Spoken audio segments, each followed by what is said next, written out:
Jose, anak, alam mo ba ang pabula tungkol sa kamagamo?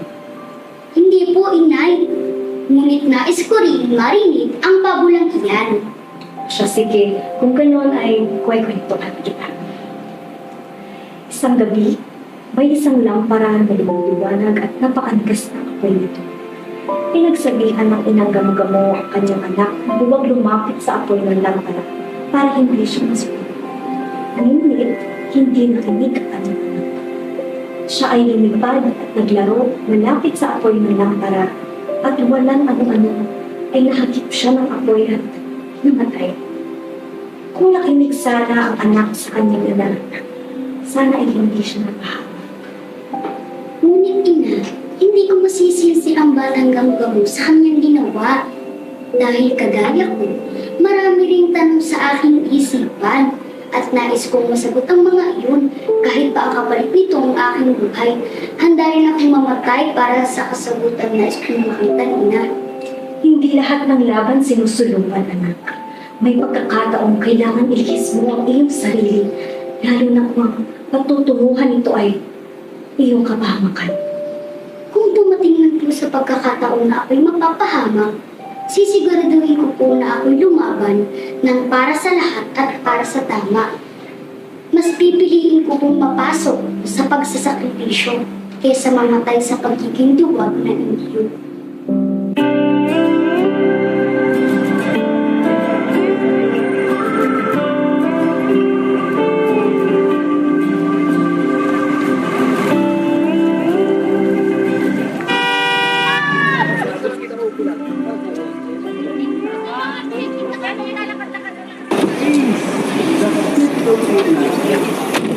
Ano ba? Ang init-init ng panahon, nandyan ka? Ano ginagawa mo dyan? Ate ganda, bili na po kayo ng kandila. Anong kandila? Anin ko naman yan? Ate, sige na po, bumili na po. Ang kulit naman ng batang to. Sabi kong ayoko nga eh. Di ka ba tinuruan ng mga magulang mo na magandang asal? Sa sariling balitatao ay aking natanaw ang kandilang na tunay. Naupos mula sa kalayaang minaw. Kaya't liwanag ay pumanaw, bayay lunos na gumapagapag.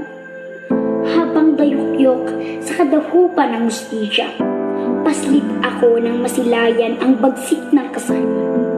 Mulat kong narinig ang panaghoy ng karasan at kung paano ginapos ng buwayang lubod na nagsadlak sa bukay. Kailan kaya mapipigtas ang busal sa bibig upang mabanaag ang katawan?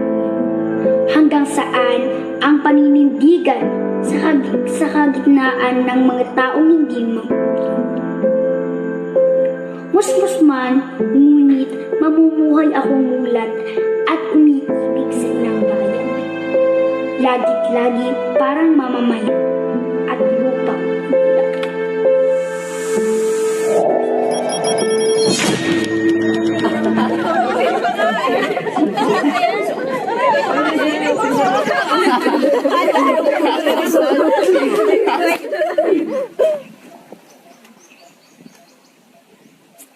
Tumayo ka. Do you know Spanish? Un poco, señor. Do you know Latin? Un poco, señor. Tama na yan.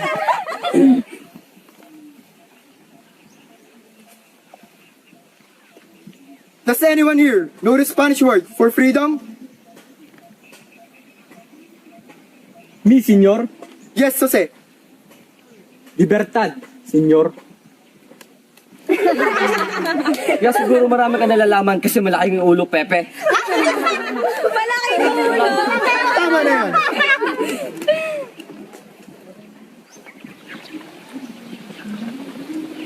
Tumayo ka. Banggitin mo ang mga sasabihin ko. Na edukasyon importante. La edukasyon importante. Stupido! Lo estas hacienda mal. Repítalo, hanggat hindi mo napapaywating na maayos sa mga salita. La edukasyon importante.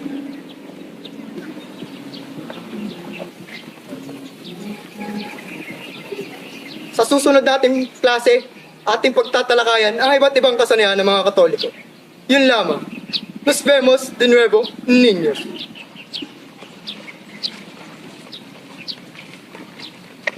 Jose, magpaiwan ka at ako may nais sabihin. Bakit, senyor? Batid ko ang mahusay ang pagganap mo rito sa paaralan, ngunit ako'y nakukulangan pa sa iyong kakayahan. Inyong ipagpaumanhin, senyor. Ngunit iyon lamang po ang aking nakakaya. Tonto, huwag mong limitahan na iyong sarili sa pagkatuto. Ika'y mula sa ilustradong pamilya. Dapat lamang napalawakin mo ang iyong karunungan. Ngunit, senyor, ako'y pawang bata pa lamang. Walang puwang ang mga taong ganyan. Jose, isa kang ilustrado. Nararapat na payabungin mo ang iyong dunong at palawakin mo ang iyong kakayahan. Sa Maynila, doon mo ipagpatuloy ang iyong pag-aaral. Seryoso, senyor? Sa Maynila? Tienes rason. Kung nais mong maging isang ganap na dalubhasa, ay palawakin mo ang iyong kakayahan. Palawakin mo ang iyong kinabibilangan. Huwag mong limitahan ang iyong sarili. Makaya mong maging sino man nais mo, Jose. Pagkakataon na upang lumabas ka rito sa maliit na pook. Nababagay ka sa mga naglalakihang gusali.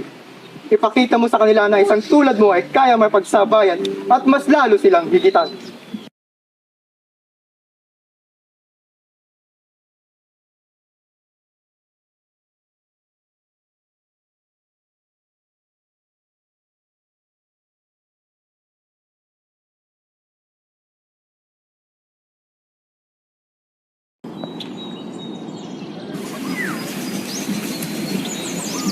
Hoy, Pedro!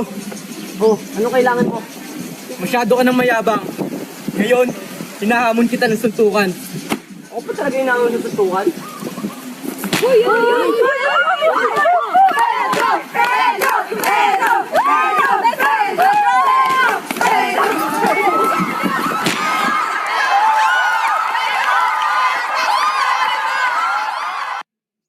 Jose Protasio Rizal Mercado y Alonso Realonda.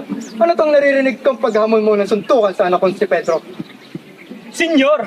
Ipinahiya niya ako sa buong klase! Hindi ba nararapat lamang na ipaghiganti ko ang aking sarili? Dapat sumasagot ka pa talaga ng problem sa akin, Jose. Dapat sa'yo ay magtanda. Dapat sa'yo ay nahagupit upang malatayan at tumatak sa baloktot mong isipan ng magandang asal. Siyang tunay na maestro sa paghataw na malagitik niyang pamalo, naghihinalang mga mata at sa pagbigkas ng mga salita at sa kanyang angking talino. Hindi ko pa rin nanaisin na katulad niyang guro ang makamulatan ng mga susunod na henerasyon. Okay, sarap ng simoy ng hangin. Napakalinis ng kapaligiran at tubig. At kay sarap sabayan ng awitin ng mga paharong malayang nagsisilipadan. Hindi ko may pagkakaila ang kagandahan ng tanawin sa lugar na ito. Napakagandang gawing inspirasyon sa pagsulat ng tula at libro. Kung makikita mo lamang ang reaksyon mo ngayon, Jose, ay sigurado matutuwa ka. Hindi sa lahat ng pagkakataon, Leandro, ay po pwede ka magbiro. Hindi mo alam kung gaano kahalaga sa akin ng libro na iyon. Ang kwaderno, Jose, ay mapapalitan. Pero ang kasiyahan ngayon na hindi na mauulit pa. Nanais mo talaga na mahanap ang kwaderno ngayon. Huwag mong hayaang sumabay ito sa agos ng ilog. Leandro! Tulong! Tulong! Tulong! Tudora? Tudora! Sandali. Anong English? Oh, may pang mainit sa bako. Ano mo na habang mainit din?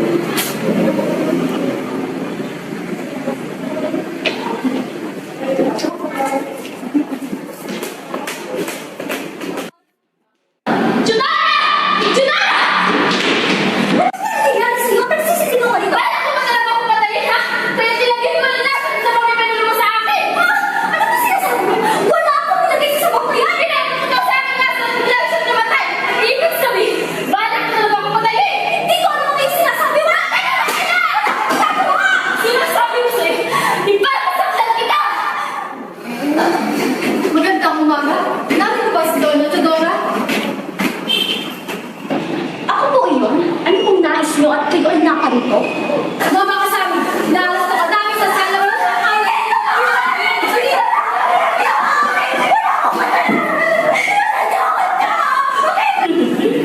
Nararapat lang yan sa kanya. Ate, dito ka lang. Huwag ka nang umalis, anak. Ano ba ang nasa sa isip mo? Masyado ka nang maraming nalalaman. Ina, nais kong mag-aral sa isang universidad upang mapalawak pa ang aking nalalaman.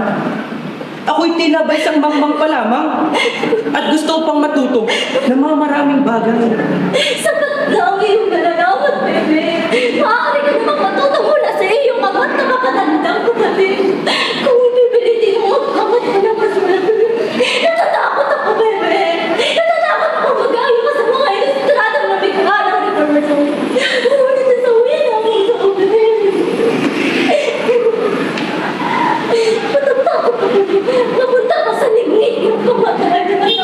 Baka mapuputan ka na ng iyong ulo. Sisko! Pigilan mo nga ang iyong anak sa kanyang pinaplano. Hayaan na natin siya makutuloy ng kanyang nais. Siguro mas maganda kung sa pamamagitan ng edukasyon, ay malalaman niya ang lagay ng ating bansa. At na lang siya sa mga. Alis na po.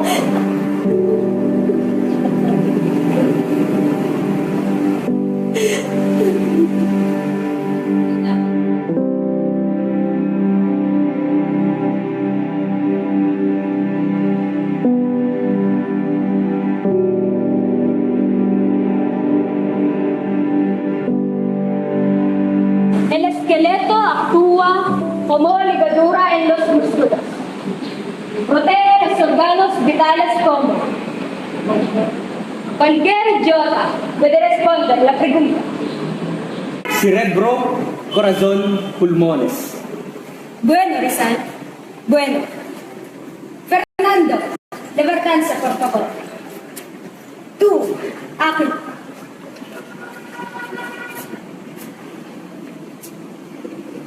¿Qué puedes decir sobre la diferencia en sus alturas? Este indio tiene menos brazos que Fernando. No, que significa que a los superiores, a los filipinos, Professor, if fight's the only reason why Spaniards are superior, entonces, ¿por qué España ha perdido colonias a los nativos que son novasos? ¡Silencio! ¡Qué impertinencia! ¡Fuesta de esta clase!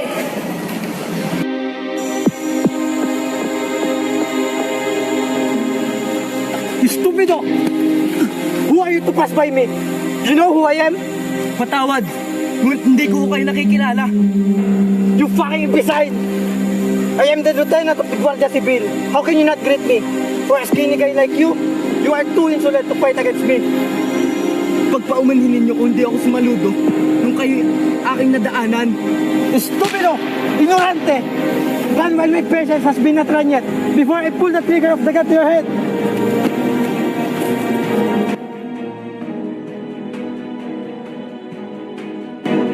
Hindi ako pinakinggan ni Primo de Vera.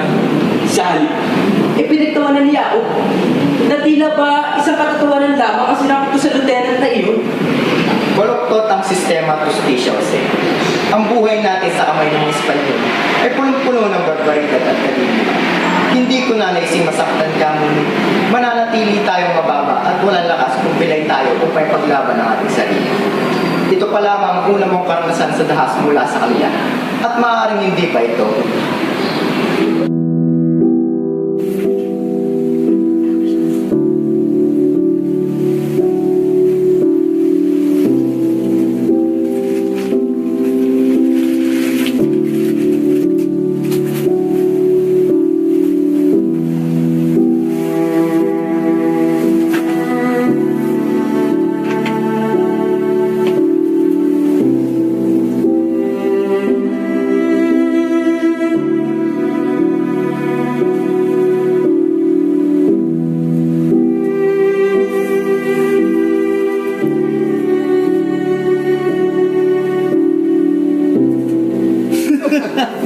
Pagmasdan mo nga naman ang mga ito, tila naglalaro na lang sila sa ating mga palad. Hindi tulad ng iba dyan, kapag-aral lang sa Europa, akala mo kung sino na kumasta. Hindi nalalayo sa kanya ako. Kaya siguro, inarusahan ng Panginoon. Ultimo kanyang bangkay at libingan, hindi pinatawad.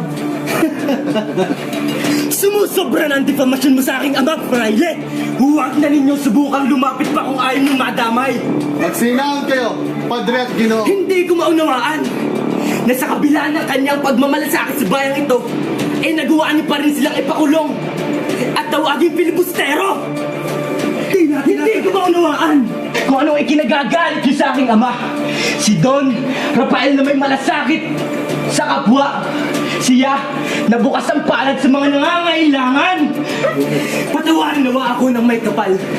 Ngunit hindi na maatim ng aking dignidad ang pangalis pusta ng inyong praile sa aking ama. Kaya gusto na! Ano mag-isasabu tama na? Utang galok, mahal. Umunahaya mo dumisan ng iyong mga kamay. Por favor, kisosto mo. Por favor, kisosto mo. Basilio, ano sa tingin mo ang mangyayari sa ating kinabukasan? Hindi ko rin mabatid ang kinabukasan nag-aabang sa ating Crispin, lalo na't nasa kamay tayo ng mga Espanyol sa kasalukuyan. Ngunit, ang isang bagay na sigurado ako ay mayroong pag-asa sa kabila ng ating mga pinagdadaanan. Maiwan mo na kita dito, Crispin. Pupuntahan ko lang si Inay. Sige, Basilio, mag-iingat ka. Paslit na paslo ba? Ay, labas mo ang perang ginagawa mo. Sinasabi niyo, Padre! Ang katulad mo ay dapat tinuturuan ng leksyon. Masyadong malikot ang kamay mo. Tama na po! Tama na po, Inay!